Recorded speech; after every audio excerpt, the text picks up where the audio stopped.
Hello friend, study class 0.2 में आपका स्वागत है। चलिए दोस्तों, आज हम समझते हैं अध्याय 4 भारत के विदेश संबंध। नेहरू जी की विदेश नीति के 3 मुख्य उद्देश्य क्या थे। पहला, संघर्ष से प्राप्त संप्रभुता को बचाए रखना। तो संघर्ष से जो प्राप्त है, जो संप्रभुता है, उसको बचाए रखना। दूसरा है क्षेत्रीय अखंडता को बनाए रखना, है ना, देश की जो क्षेत्रीय अखंडता है उसको बनाए रखना। तीसरा है तेज गति से आर्थिक विकास करना। तो तेज गति से आर्थिक विकास करना बहुत ही इम्पोर्टेंट पॉइंट है दोस्तों। इस चैप्टर के जितने भी इम्पोर्टेंट पॉइंट है वह हम डिस्कस करेंगे दोस्तों। तो आगे देखते, आगे नेक्स्ट पॉइंट क्या है। भारत के विदेश नीति के मुख्य तत्व। तो भारत की विदेश नीति के मुख्य तत्व क्या है दोस्तों। पहला है गुटनिरपेक्षता। दूसरा है वसुधैव कुटुंब की धारणा। तीसरा है अंतर्राष्ट्रीय मामलों में स्वतंत्रता पूर्वक एवं सक्रिय भागीदारी निभाना। और चौथा है पंचशील समझौता। 29 अप्रैल 1954 को हुआ था पंचशील समझौता। तो पहला गुटनिरपेक्षता, दूसरा वसुधैव कुटुंब की धारणा, तीसरा अंतर्राष्ट्रीय मामलों में स्वतंत्रता पूर्वक एवं सक्रिय भागीदारी निभाना, और चौथा पंचशील 29 अप्रैल 1954 को हुआ। नेक्स्ट पॉइंट, भारत के प्रधानमंत्री पंडित जवाहरलाल नेहरू तथा चीन के प्रमुख चाओ एन लाई के बीच में द्विपक्षीय समझौता क्या थे। पहला, एक दूसरे के विरुद्ध आक्रमण न करना। तो एक दूसरे के विरुद्ध क्या कहा है दोस्तों कि आक्रमण न करना। दूसरा है एक दूसरे के आंतरिक मामलों में हस्तक्षेप न करना। तो दूसरा क्या है कि आंतरिक मामलों में हस्तक्षेप न करना। तीसरा है एक दूसरे की क्षेत्रीय अखंडता का आदर करना। और चौथा है समानता और परस्पर मित्रता की भावना रखना। और पांचवा है शांतिपूर्ण सह अस्तित्व बनाए रखना। तो ये 5 पॉइंट है भारत के प्रधानमंत्री पंडित जवाहरलाल नेहरू और चीन के प्रमुख चाओ एन लाई के बीच में द्विपक्षीय मतलब दोनों के बीच समझौता हुए थे। नेक्स्ट पॉइंट, बांडुंग सम्मेलन। प्रथम एफ्रो एशियाई एकता सम्मेलन इंडोनेशिया के शहर बांडुंग में 1955 में हुआ।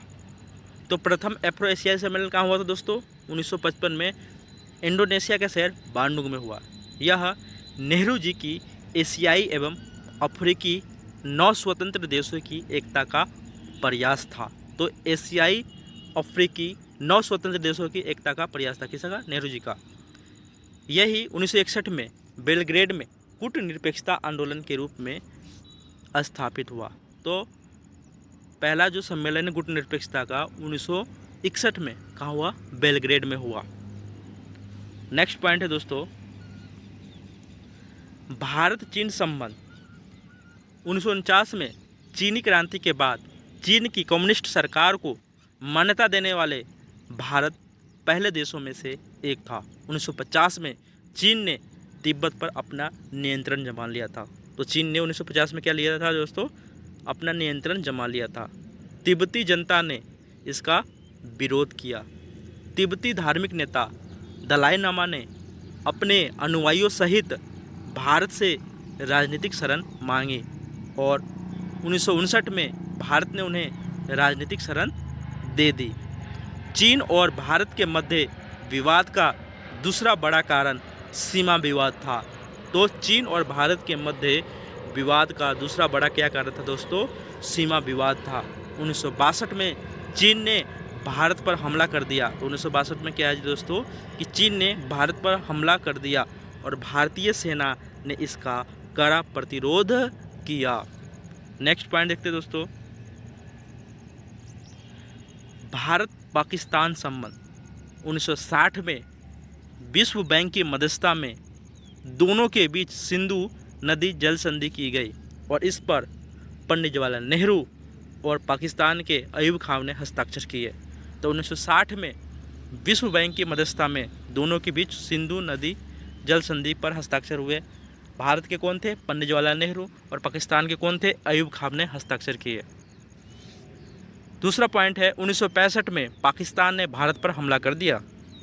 तत्कालीन प्रधानमंत्री श्री लाल बहादुर शास्त्री ने जय जवान जय किसान का नारा दिया। एक नंबर में क्वेश्चन पूछा जाता है दोस्तों कि जय जवान जय किसान का नारा किसने दिया? लाल बहादुर शास्त्री ने दिया। इस समय भारत में अकाल की स्थिति भी थी। नेक्स्ट पॉइंट, संयुक्त राष्ट्र संघ के हस्तक्षेप से युद्ध समाप्त हुआ और 1966 में ताशकंद समझौता हुआ। तो 1966 में क्या हुआ दोस्तों?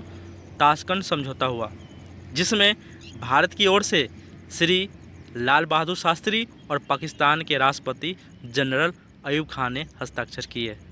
तो ताशकंद समझौता किनको बीच में हुआ? भारत की ओर से कौन थे? लाल बहादुर शास्त्री जी थे। और पाकिस्तान की ओर से कौन थे? जनरल अयूब खान ने हस्ताक्षर किए।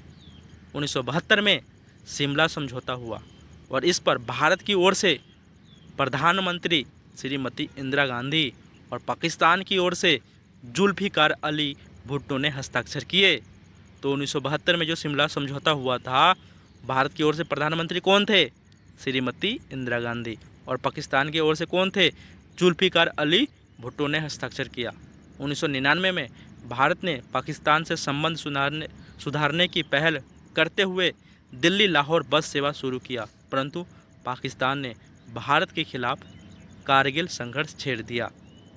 तो भारत ने क्या किया था दोस्तों? 1999 में भारत ने पाकिस्तान से संबंध सुधारने की पहल करते हुए दिल्ली लाहौर बस सेवा शुरू की, परंतु पाकिस्तान ने भारत के खिलाफ कारगिल संघर्ष छेड़ दिए। भारत का परमाणु कार्यक्रम मई 1974 में पोखरण में भारत ने अपना परमाणु परीक्षण किया। तो भारत ने परमाणु परीक्षण कब किया? 1974 में किया, मई में। कहाँ पे किया? पोखरण में भारत ने अपना परमाणु परीक्षण किया। मई 1998 में पोखरण में ही भारत ने 5 परमाणु परीक्षण कर स्वयं को परमाणु संपन्न घोषित कर दिया। तो 1998 में पोखरण में 5 परमाणु परीक्षण कर दिए और भारत स्वयं परमाणु संपन्न देश हो गया। इसके तुरंत बाद पाकिस्तान ने भी परमाणु परीक्षण कर स्वयं को परमाणु शक्ति घोषित कर दिया। नेक्स्ट पॉइंट क्या है दोस्तों? भारत की परमाणु नीति। भारत शांतिपूर्ण कार्यों हेतु परमाणु शक्ति का प्रयोग करेगा। दूसरा है भारत अपनी सुरक्षा आवश्यकता अनुसार परमाणु हथियारों का निर्माण करेगा।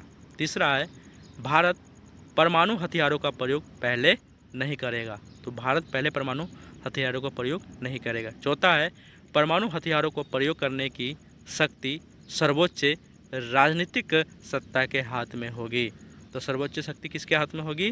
राजनीतिक सत्ता के हाथ में होगी। पांचवा है अंतर्राष्ट्रीय सीमा रेखा की सुरक्षा तथा अंतर्राष्ट्रीय हितों के मसलों पर व्यापक सहमति है। तो अंतर्राष्ट्रीय सीमा और अंतर्राष्ट्रीय हितों के मसलों पर व्यापक सहमति है।